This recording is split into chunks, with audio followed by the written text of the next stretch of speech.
Welcome back to the second part of adding an air line to the raft beds. After the side-by-side test with adding a few air stones, it was pretty evident there needs to be more water movement in these beds. I'm going to install a 1-inch PVC pipe around the perimeter of the greenhouse, which will act as a large manifold. I'll tap and insert 5 valves for each bed that will have air lines. If I had large beds, I probably would anchor the manifold right in the bottom of the bed so that the air hoses don't get entangled with the rafts in the sides of the beds.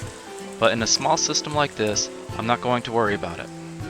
The system has been running for a couple of years now, and you can see there's a little organic sediment along the bottom. This is mainly from some roots that decay in the system or the floating salvinia that dies before I can remove it for the fish. I'm hoping that the air will reduce these solids from accumulating along the bottom. My best friend Plank is going to let me stay out of the water.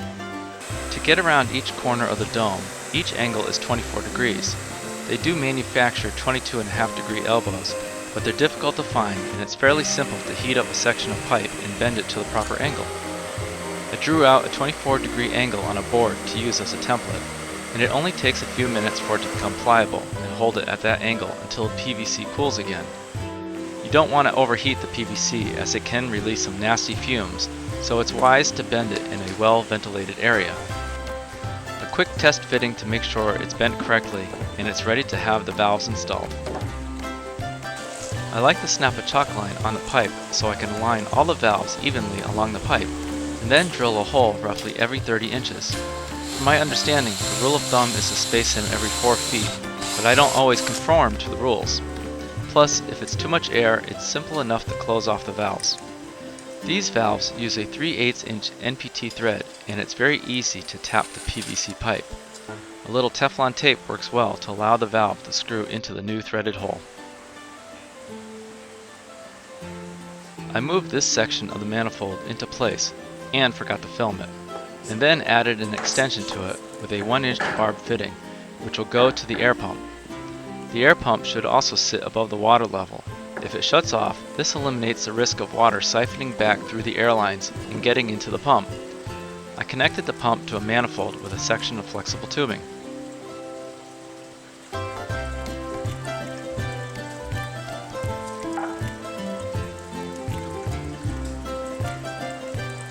The rest of the manifold goes into place around the perimeter of the dome without any problems. Instead of buying the expensive air lines that sink on their own, I bought a 500-foot spool of silicone air hose, then took scraps of stainless steel tubing and used it as weights on the hose. Originally, I was going to use stainless steel nuts, but the tubing was far cheaper. The line comes off the valve, down to the bottom of the bed, then over to the center, where there is a T to feed 2 air stones. It may look complicated, but it is far less cost in parts than purchasing the heavier airline and larger stones. The system fires right up and I don't hear any leaks. There is too much air from this pump and the water is a bit too turbulent, so I'll tap a valve to bleed off some excess air. At some point, I'm planning on installing more beds, so the air will be used elsewhere. The rafts are put back into the beds and we're up and running. One area that I will keep an eye on is the bridge siphons. I've never had a problem with them in the past, but with the increased air, they may start to trap some air in them. Just keeping the stones away from the siphon should be sufficient. This is a big pump which runs at 87 watts. It has now doubled the power that the greenhouse is using, so I hope the increase in yield is justifiable. One last addition was to tap a line that runs air to my quarantine tank, and also a larger line that runs to the main fish tank. I wanted to provide backup air to these tanks in the event a pump fails and I lose circulation of water to the fish. I made up a 4-port manifold that attaches to a section of 1/2-inch tubing that works its way back to the main manifold.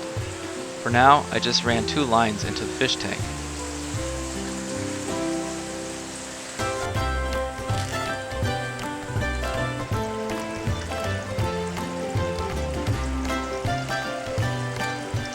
It's been a few weeks since I've installed the system, and I've already noticed improvements with the growth.